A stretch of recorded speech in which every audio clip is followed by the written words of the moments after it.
Well, this week the market meltdown continues as it remains the top story on all the news outlets. I'm certainly not surprised. I lost more sympathy, though, for the banks as I got another notice from the mortgage company who bought my mortgage.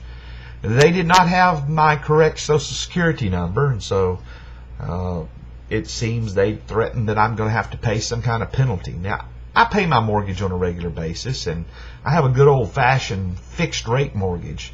But the financial world seems to buy and sell my mortgage faster than I can figure out where to mail the payments. And each time they lose some information. No wonder they cannot manage themselves. Well, Citigroup is putting itself up for sale. At least that's the rumor this morning. Oh, wasn't that the folks that wanted to buy Wachovia?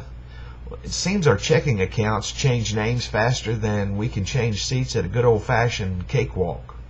I wonder if American Express, that converted themselves to a bank so they could get some of the money, is going to start offering checking soon and then try to buy somebody.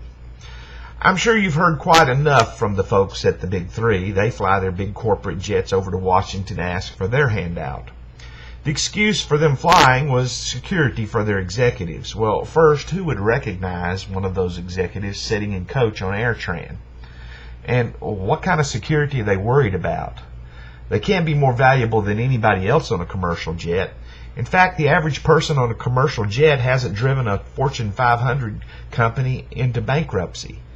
In my opinion, if they're so proud of the product they make, they should have driven a car to Washington. The folks working over at the Honda plant don't believe GM, Ford, and Chrysler deserve our money. Well, GM, Ford, and Chrysler will now wave their American flag asking us to buy American while they continue building their cars in Mexico or buying them from Asia. Don't get me wrong, I have my Fords and Chrysler, but maybe the Americans working at Honda have a point. If the government is going to invest in a car company, why not buy Honda and use their funds then to move all the Honda factories here? Some nutty preacher in Kansas still thinks God hates Barack Obama. Well, he labels Barack Obama Muslim and then claims we're supposed to worship God. Well, last I checked, the Muslims believe in God. They just have a different prophet. In either case, it doesn't really matter to me. It is the radicals of any religion that gets us into trouble. Maybe this preacher will catch a ride on Dorothy's tornado and go play in Oz for a while. But I checked out his church's website. He's all upset the IRS is investigating his church. Well, what did he expect? He broke the rules and now he's crying foul. Well, let's make this whole thing real simple. Why not tax all religious income and tax their property as well?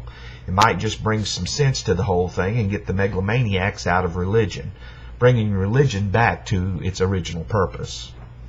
I went outside to feed the animals this morning and it started snowing. Now, most days I might grumble a little about the cold.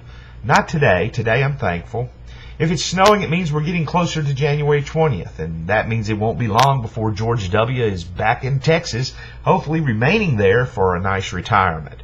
He's helped us enough already, rolling the economic dial back 12 years and taking us to the brink of depression in more ways than one.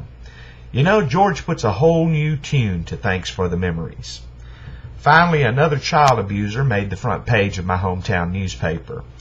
I wrote a comment about this fellow, but I'm going to have to say something about him as well. Somebody who would treat a child that way if he's found guilty, well, he should be castrated.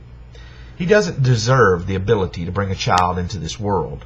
But he need not worry long about that castration, because I would then take him out to the town square and hang him.